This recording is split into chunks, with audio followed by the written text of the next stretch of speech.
Hello, my name is William James. Welcome to the Book Geek. How are all of you? Before we get going, like, subscribe. All of my links are down below in the doobly-doo. Let's start this show. This is my best books of 2020 list. This is a top 10. It was the hardest list I've ever had to do. I went through everything. I picked books that stayed with me. I picked books that I read that just left a mark. And it was really, really hard to do. There is no way around that.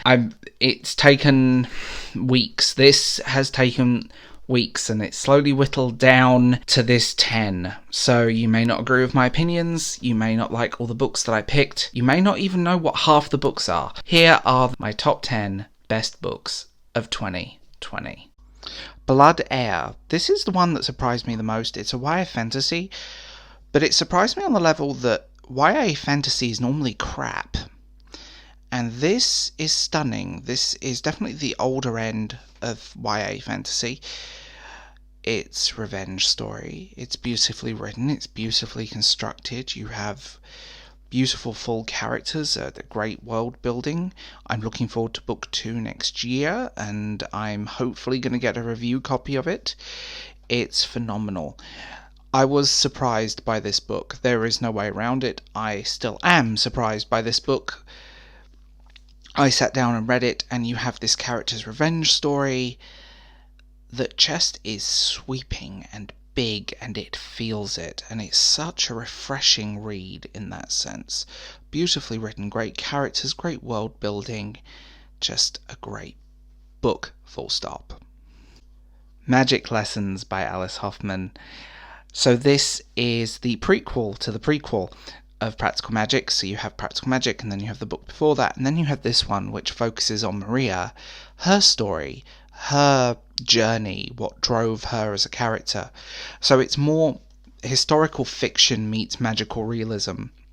It's beautifully written, very typical Alice Hoffman. She's very good at writing these great, strong characters that are very rounded and real and very human. I adore Practical Magic. It's one of my favourite books, and when I heard that this was coming out, I jumped at it. And when I adore her work, and she's a writer that I've read a lot of. The Dove Keepers is stunning, absolutely phenomenal, and I'm so glad that I read this book. It's just great. I love historical fiction, I love witches, and I love Practical Magic, so what more can I ask for when it comes to this? My Dark Vanessa. A 15-year-old has a relationship with her teacher, and as an adult she's kind of clung onto it and romanticised it. But when other allegations about him comes out, other things happen, and I can't say too much about it because YouTube will demonetize my video. Great writing, very real story, good characters, very character-driven, which I like. And it also is refreshing to read a book where the character doesn't see herself as a victim. She doesn't at all, and it's refreshing. So many women in this situation tend to be written as victims rather than just characters, and she's a brilliantly written character. I did a video about this book, and just stunning, absolutely stunning. And one of those books that when you read it, it will stay with you and it will linger with you for a long time. The consequences, consent, it brings up a whole level of things that just are not discussed in a lot of literature. I read Saga. I read them all so far at this point. This is volume 1 that I've used here.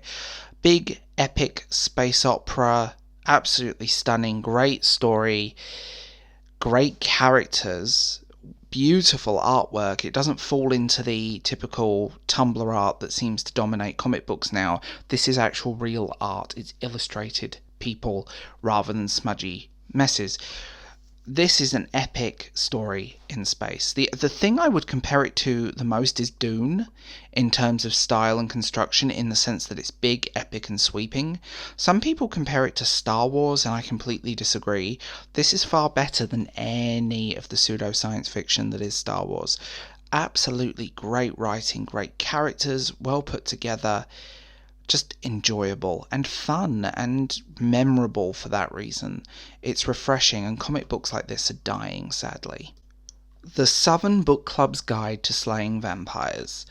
So, this one was a surprise. The cover drew me in, and when I kept seeing it being compared to things like The Witches of Eastwick, I had to jump on board.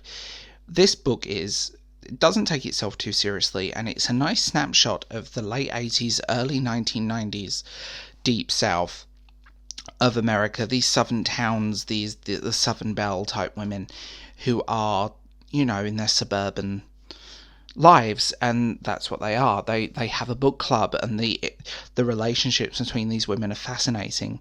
The book club is fascinating, and then a very sexy vampire shows up, and that's when all the hijinks ensue.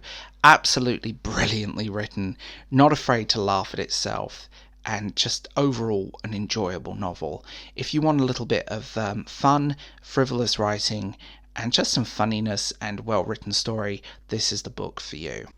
Fortitude, American Resilience in the Age of Outrage. This is an interesting book because it's not billed in the correct way. I would describe this book as more of a memoir meets commentary meets just war story, and I like stories like that. I like characters like that. And this is the non-fiction to make the list. Do I agree with everything that this guy is for? No. Do I find him interesting as a human being? Yes. I think his story is interesting. I think I like memoirs like this. I like war books like this. I like military memoirs. They're just a weakness of mine, and this is up there on the best of them. Great writing, well thought out. He's interesting, and even if you don't agree with him, he's worth reading because of that. He's worth reading because he's an interesting man with an interesting story and a lot to say. And genuinely one of my favourite memoirs of the year, and I've read quite a few. Mermaid Moon. Now, this book got no attention, almost. Not only is the book a thing of beauty, by the way, and if you see my video about it, you'll see why. It's also one of the most interesting books I've read in a long time in the terms of fantasy. Mermaid story, mermaid fiction, finding yourself, that kind of metaphor. But it's handled so beautifully and so eloquently. This book is this is another one of the only one of two YA to make this list. It's stunning, and no one paid attention to this book. If you want a great book with great characters, with depth, with exploration, that's more than just a metaphor for the teenage experience, check out Mermaid Moon. It's fantasy unlike any other. I do have a weakness for mermaids, and I said this to the writer, and I was very lucky to get a chance to review it. Absolutely beautiful novel, well written, well constructed, and great characters. What more can you want from a fantasy novel? Axios End by Lindsay Ellis. Everyone, I think, in the world knows who Lindsay Ellis is. She's a YouTuber, she makes content.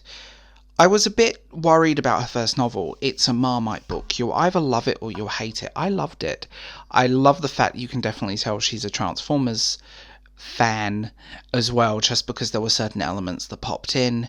Well written, great construction. I love the fact it was a different take on sci-fi, very down-to-earth, near-future sci-fi, First Contact, many other things, beautifully constructed.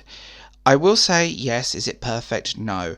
Is it a fun romp in space with great characters and well-written plot and some dialogue that's hilarious in parts? Yes. Is it also one of the most relatable science fiction novels I've read in a very long time? Yes, on so many levels. I'm looking forward to book 2, and you can definitely tell that there are great things to come for her as a writer. By Sea and Sky, the air quotes indie release of the year for me. If you've not read his other work, The Keshi, or Keshi, I would definitely recommend it. This takes place within the same world. This is a revenge story. This is a woman who ends up taking a skyship and looking for revenge. This is well written. It's great fantasy. I love pirates. I love pirate fantasy, and pirate fantasy is a very underrepresented genre. Beautifully written, great fun. He's a great writer anyway. He's up there on one of my favourites, and I am surprised that he's never been traditionally published and sort of did it himself, founding his own publishing house for his work. Absolutely phenomenal. If you want a big, strong, big fantasy with great action, great one-liners, and great world building, like the world building in these are impeccable, do check him out. Do check out this. Do check out The Keshi. But this By Sea and Sky is a phenomenal little fantasy novel. To Sleep in a Sea of Stars by Christopher Paolini.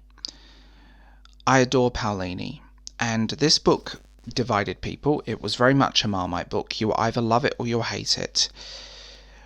Well written, great characters, this big, sprawling space opera. It's stunning. 800 pages, and everyone was complaining how long this book is and this and that. The problem is, the YA readers were picking up this book, and it's not a YA novel. This is an adult space opera. It's great, big, splashy, epic moments, great characters, and just, like, world building again is impeccable. But this is a stunning space opera, science fiction, wherever you want to put it.